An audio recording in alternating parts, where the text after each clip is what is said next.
उस सब के बाद भी ये सिलसिला ख़त्म नहीं होता और कोमल को अक्सर उसमें से कुछ ना कुछ आवाज़ें आती होती हैं और उसको बहुत ही ज़्यादा डरावने ख्वाब भी आते होते हैं जिसके अंदर वो भूतों को देखती है और आसपास चलते फिरते भी उसे कोई अजीब अजीब लोग दिखते होते हैं जो उसे पहले कभी नहीं दिखते थे। उसे कुछ समझ नहीं आता। आखिरकार एक दिन तंग आकर वो अपनी अम्मी को सब कुछ बताती है। उसकी अम्मी कहती है, ये सब तुम ऐसे ही बोल रही हो, ऐसा कुछ भी सच नहीं है।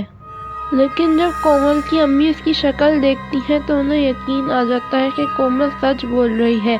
वो बहुत ही ज़्यादा डरी हुई होती है और ऐसा लग रहा होता है जैसे काफ़ी दिनों से वो सही से सोई भी नहीं है।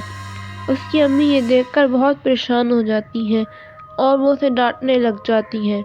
मैंने तुम्हें कहा भी था पॉपेट वॉपेट फजूल है, क्यों तुमने फजूल में इतना सस्ता लिया और लेने की ज़रूरत ही क्या थी। अब मैं दोबारा बाजार जाऊंगी तुम्हें लेके, हम उस आदमी से ही ये सब अब पूछेंगे।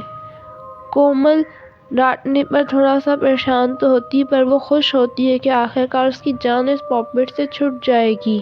उस दिन रात में कोमल जब सोने वाली होती है तो उससे अपने दराज में से वही आवाज़ें आने लग जाती हैं जैसे कोई चीख रहा और बोल रहा, मुझे निकालो मुझे निकालो।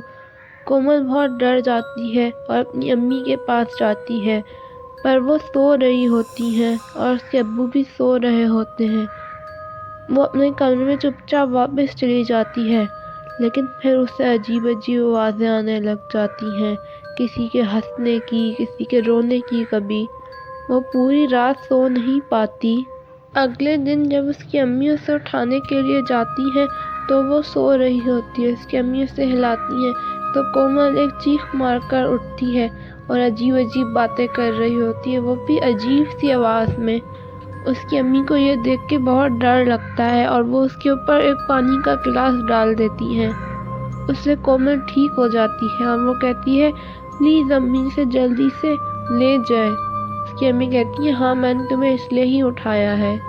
वो लोग उस बाज़ार में जाते हैं और कोमल अपनी अम्मी को वहाँ तक लेकर जाती है पर वहाँ कोई आदमी नहीं होता, ना ही कोई रेड़ा होता है।